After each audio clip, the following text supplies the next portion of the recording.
Started کہ میں جب آپ سے پوچھا تھا کہ آپ کے خیال میں ابھی یہ نیتن یاہو چاہتا کیا ہے، اسرائیل چاہتا کیا ہے، تو ایک تو ایران والی بات تو آپ نے کر لیا. فرض کیجئے ایران ریئیکٹ نہیں کرتا، پرووک نہیں ہوتا، ریئیکٹ نہیں کرتا، جو کہ آپ کے خیال میں نہیں کرے گا، تو پھر وہ نیتن یاہو کیا کرے گا؟ وہ کیا اس سوچ کے ساتھ ہے کہ کم از کم حماس اور حزب اللہ کو تو ان کا تو پورا اسٹرکچر تباہ کر کے ہی رکوں میں اب، تاکہ یہ تھریٹ تو میرے لیے ختم ہو؟ یہ اس کے ذہن میں ہے آپ کے خیال میں؟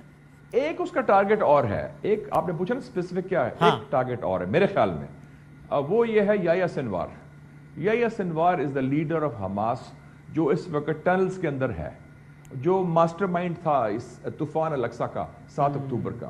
آئی تھنک ان کی کوشش ہوگی کہ اس کو ٹارگٹ کریں. اسماعیل ہانیہ بھی ہو گیا، حسن نصر اللہ بھی ہو گیا. یحییٰ سنوار از دا مین پرسن جو ان کا ملٹری ونگ کا ہیڈ بھی ہے اور وہ ان کا مین لیڈر ہے، اور وہ ابھی تک انٹچڈ ہے. صحیح ہے. اور اس کی کیا سگنیفیکنس ہے مشاہد صاحب کہ اقوام متحدہ جیسے پلیٹ فارم پہ نیتن یاہو کھڑا ہوتا ہے، پھر وہ 2 نقشے دکھاتا ہے دنیا کے، اور اس میں بتاتا ہے کہ جناب یہ ممالک، ان کو میں بلیسنگ سمجھتا ہوں اور ان کو میں کرس سمجھتا ہوں، یہ نعمت ہے، یہ لعنت ہے. ان دونوں نقشوں میں فلسطین کا وجود ہی نہیں ہوتا، فلسطین اسرائیل کا پارٹ ہوتا ہے.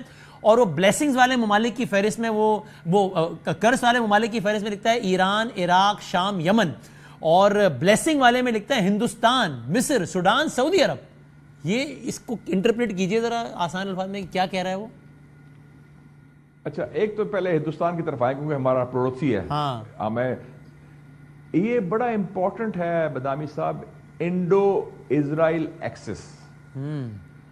اور آج آپ نے ٹویٹ بھی دیکھی ہوگی پروفیسر اشوک سوین کی، جو سویڈن میں پروفیسر انڈین. انہوں نے کہا ہے کہ ناروے کی گورنمنٹ نے تحقیقات شروع کر دی ہیں کہ جو پیجرز بیچے گئے تھے حزب اللہ کو، وہ ایک انڈین سٹیزن نے بھیجے تھے، اس کا نام جوز ہے، اس کے خلاف تحقیقات.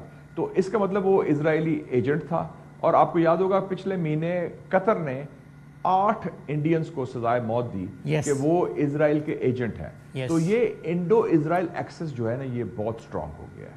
اور باقی جو ممالک کا ذکر کیا ہے، چونکہ ان کے ساتھ ان کی پالیسی سافٹ ہے، ان کے ساتھ بیک چینل بھی چلتا رہتا ہے اسرائیل کا، تو انہوں نے شو کرنے کی کوشش کی ہے کہ ہمارے پاس مسلمان حکومتوں کی، عرب حکومتوں کی حمایت بھی ہے.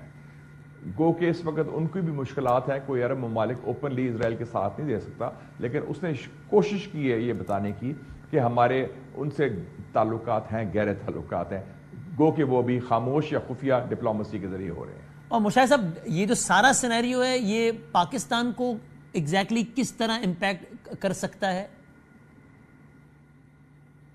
پہلی بات تو ہے کہ جو اس وقت مشرقی وسطی کی کشمکش ہے، یہ جو سٹرگل ہے، اس میں 3 میجر پلیئرز ہیں: اسرائیل، ایران اور امریکہ. پاکستان ڈائریکٹلی سٹیک ہولڈر نہیں ہے. صحیح ہے.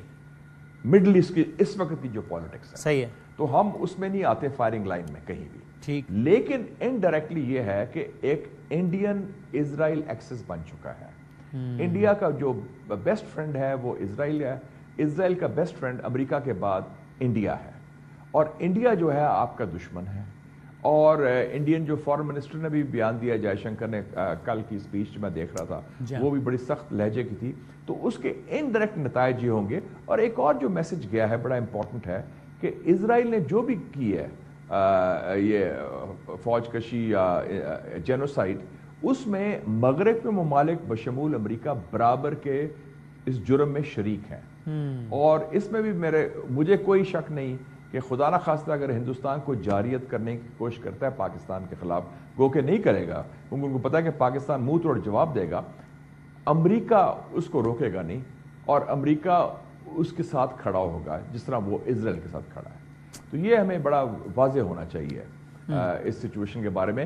اسٹریٹجک کلیئرٹی ہونی چاہیے کہ ہمارے دوست کون ہیں، دشمن کون ہے. اور ہندوستان جو ہے اس خطے میں، ہم ہندوستان کی بالادستی کے خلاف چٹان کی طرح کھڑے ہیں. اور چونکہ ہمارے پاس نیوکلیئر صلاحیت بھی ہے، اس لیے ہندوستان کو وہ رکاوٹ ہے، وہ ڈیٹرنس ہے، وہ خوف ہے پاکستان سے. اگر وہ نیوکلیئر بوم نہ ہوتا خدا نخواستہ، تو پھر حالات اور ہوتے. بالکل آخری سوال، اگر وہ یہ سوچے بیٹھے ہیں کہ اب اس لڑائی کو اس حد تک لے کے جانا ہے کہ جہاں پر یہ جو خطہ ہے فلسطین، اس کا وجود ختم ہو جائے اور یہ اسرائیل کی ٹیریٹری میں آ جائے، جس طرح اسرائیل ماضی میں اپنے ٹیریٹریز کو ایکسپینڈ کرتا رہا ہے، تو یہ ایک دیوانے کا خواب ہوگا یا بہت زیادہ جارحیت سے ممکن بھی ہو سکتا ہے؟ دیوانے کا خواب ہے، آؤٹ آف کوسچن ہے. میں سمجھتا ہوں کہ اسرائیل کے خلاف دیکھیں نا، اب ارد گرد سارے جو عوام ہیں، اقوام ہیں، وہ اس کے جانی دشمن بن گئے ہیں.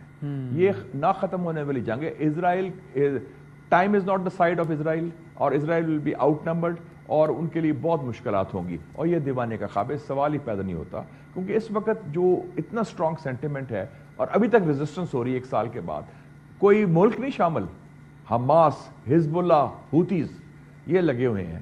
تو آپ یہ دیکھیں کتنی اسپرٹ ہے, اور اس میں یہ ایک ادارے نہیں ہے, یہ ایک تنظیمات نہیں ہے, یہ ایک آئیڈیا ہے جو ان کے دلوں میں دھڑکن فلسطینی عوام کی, لبنانی عوام کی, عرب اور مسلم عوام کی. تو اٹس ناٹ پاسبل.